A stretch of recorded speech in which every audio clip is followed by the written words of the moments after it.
اوس به واورو د پولې پورې ډرامه.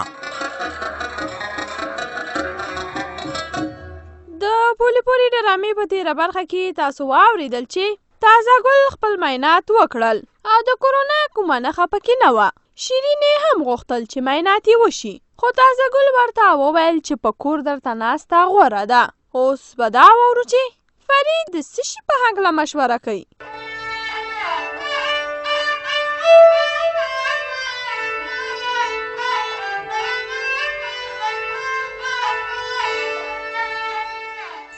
انجینر صاحب فریده، زه خو راغلم ما ویل چې معلومات وکړم د مین پاکۍ ادارې سره دې خبرې وشوې او که نه؟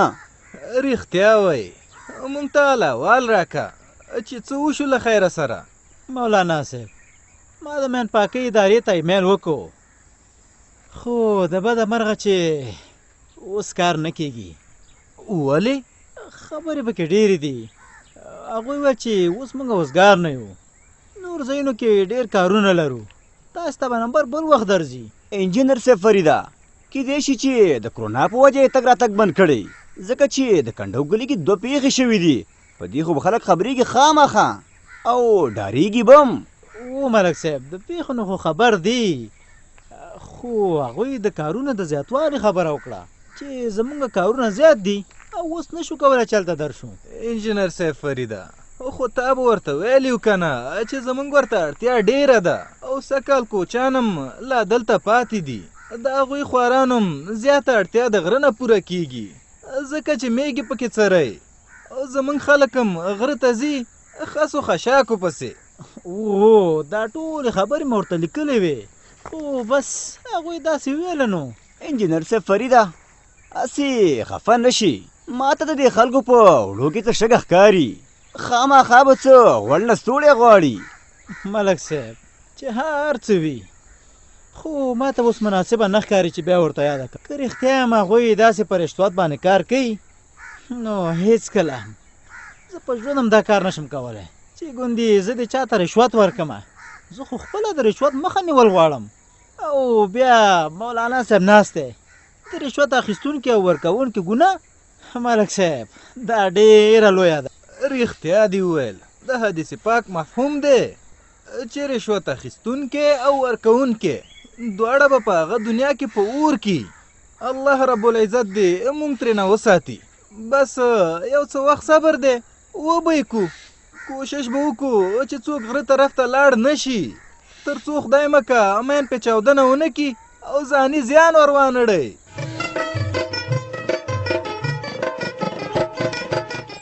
د ښایسته ګل پلاره، اوس خو به درته معلومات شوی او که نه؟ د څه شي و شیرینې؟ د دې چې ما سره په دې کور کې کوم چلن کېږي، دا څوک د ښه نیته نه کوي، ټول راته په بد نظر ګوري. الله دې نه کي بیا څه چل شوی و شیرینې؟ موږ چې په تا څومره پام کوو، په بل هېڅ چا هم نه کوو. د خوړو، د څښاک، د میوې د یو شي کم هم در باندې نشته. کمی را باندې نشته دی، خو بندیوانه یمه. په دې کې هم ستا خیر دی. هېڅ خیر مې پکې نشته دی. د تازه ګل چې په ځان شک و، لاړو معاینات یې وکړو، او چې زه خپله خبره وکړم نو بیا راته انې بانې کوي چې مه ځه. ګوره شیرینې، نه تا ته څوک انې بانې کوي، نه تا سره څوک دوکه کوي، او تازه ګل رښتیا وایي چې ستا تللو ته له خیره سره حاجت نشته. په دومره وخت کې د کرونا کومه نښه چې در باندې ښکاره نه شوه، نو خدای مهربانه دی، ته به انشاءالله ساتلي. نو زم درته وایم چې یو څه وخت لپاره تکلیف نور هم تېر که. او نو خود به تکلیف تېرومه نو، چې د بخملي جان اجازه نشته دی، چې کله هغې درته اجازه وکړه نو بیا به زه په کور کې ګرځم را ګرځم. های های شیرینې، خدای دې درته نیکه لاره وښی. نو نه پوهېږم چې تا څنګه پوه کړمه، په کور کې تا ته څومره خلک اخلاص لري، ستا غم دی ورسره، او یو تی چې داسې خبرې کې د دې په ځای دا دعا کوه چې خدایا د کرونا نښه راکې پیدا مه کړې.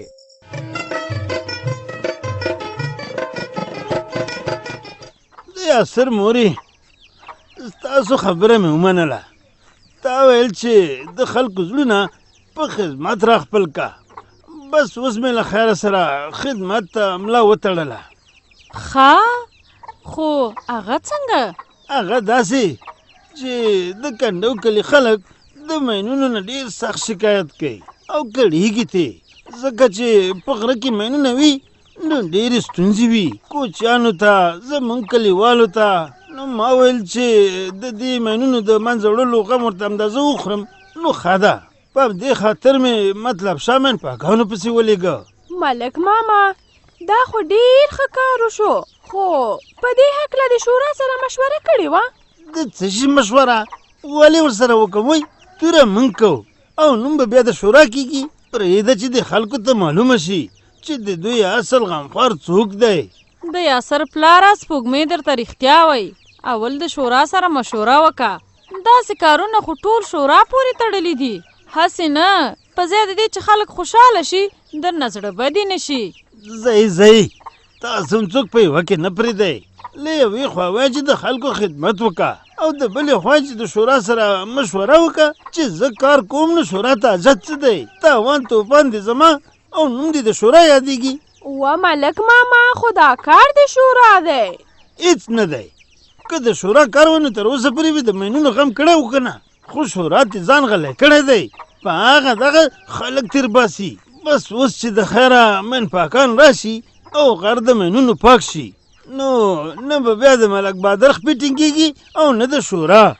دا ټول کله به بیا زما طرفداري او بیرته به زه د خیره ملک یم ملک. تاسو ته خو زما خبره معلومه ده چې د کاڼي کرخه ده کرخه.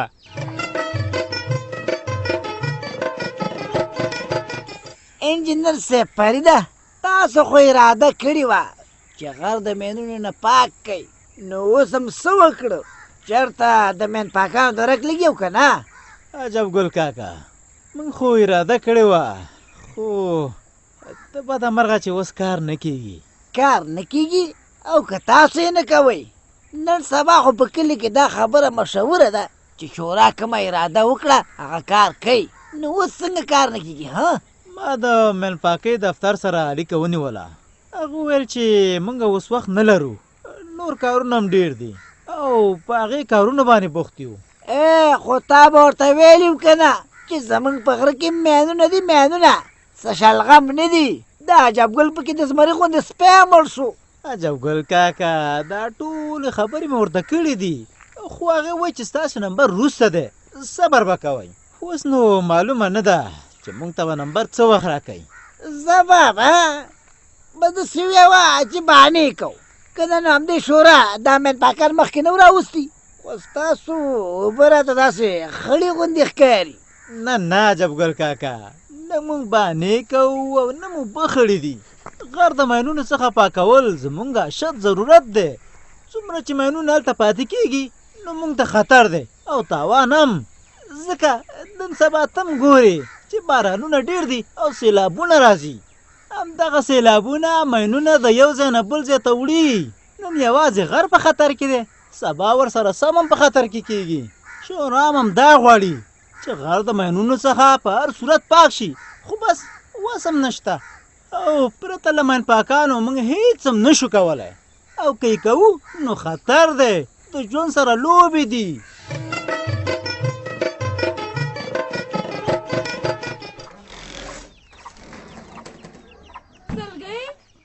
ماشین باندې کار نه کوي نو ماشین پورته کا، موږ ته ځان مه ښیه چې ګوندې ته کار کوي او جامې ګنډې. د څه وخت نه مې چې درته پام دی په ماشین دې کار نه دی کړی. ترورې کار کومه خو هسې فکر کې تللی ومه، ورور او مور ته مې ډېره خفه یمه چې څه به کېږي، دواړه په کرونا اخته دي. سلګۍ د زړور خان غم مه کوله خیره، امبولانس راغلی و هغه خو یې روغتون ته ویوړ، ولې ته ترې خبره نه یې؟ خبره یمه تی، خو افسوس په دې خبرې راځي چې مونږ یې پوښتنې ته هم نشو ورتلی، او بله دا چې مور مې ځان ته ده، هغه به څه کوي؟ پلار مې ځان کرنتین کړی دی او مور مې رنځوری، نو داسې به کله وشي؟ سلګۍ دا خو پکې شته دی، نو بس دعا به کوو چې الله یې روغ کړي، خدای تعالی دې زړور خان ته په روغتون کې روغه سټه ورکړي او مور ته دې په کور کې. آمین آمین. خدای دې ښه کړي. خو هغه هوښیارانو ډېر ښه ویلي دي، وایي چې بد ګرځې نو بد به پرځې. دا خبره دې څنګه وکړه مورې دا خبره مې ځکه وکړه چې زړور خان لږ خلک ازار کړي وو د تبلیغ نه مخکې او سنګین هم چا سره د پد پوزه پرېښې نه ده د کلي ټولې ښځې ته یې په عذابې وې. مورې دا خبرې مه کوه، ناروغي د چا ښه او بد نه ګوري. دا کرونا خو وبا ده وبا، او وبا په مسلمان او کافر په ښه او بد په ټولو راځي. دا نه ده چې ګوندې دا مسلمان دی او دا کافر دی، دا وړوکی دی دا غټ دی، دا ښه دی او دا بد دی. بس د خدای په فضل او رحم به خلک بچ کېږي. هغه هم چې څوک احتیاط وکړي. په دې وخت کې دا خبرې په کار نه دي، دعا په کار ده، دعا چې خدای اوس دوی دواړه ښه کړي، هم زړور خان هم سنګین اترور.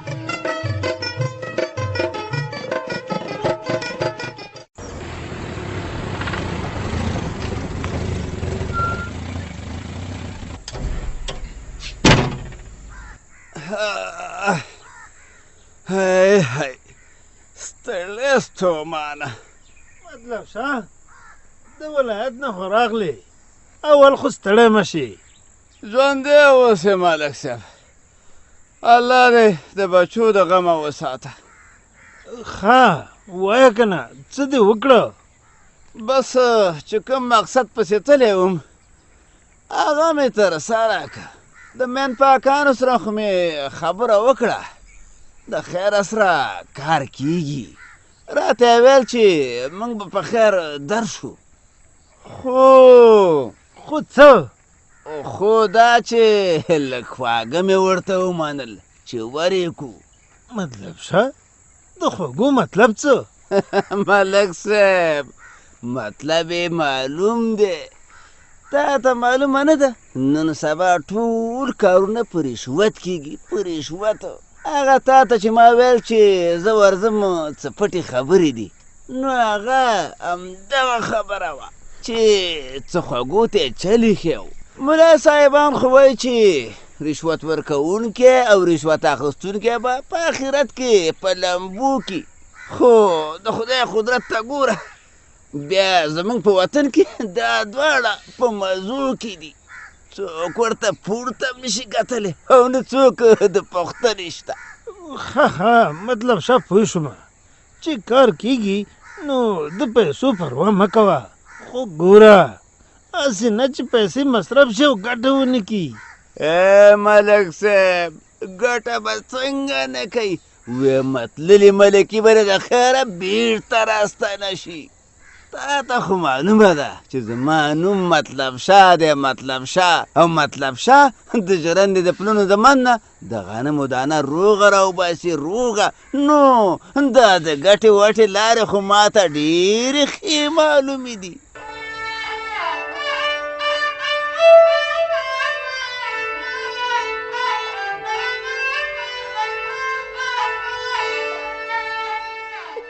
د پولې پورې ډرامه چې تاسې واورېده په دې هیله چې ستاسې د خوښۍ وړ به ګرځېدلې وي. که غواړئ چې له موږ سره خپل نظر یا وړاندیز شریک کړئ په دې شمېرو را سره اړیکې ونیسئ: 0 3 10 55 0 شپږ شپېته 30 10 15.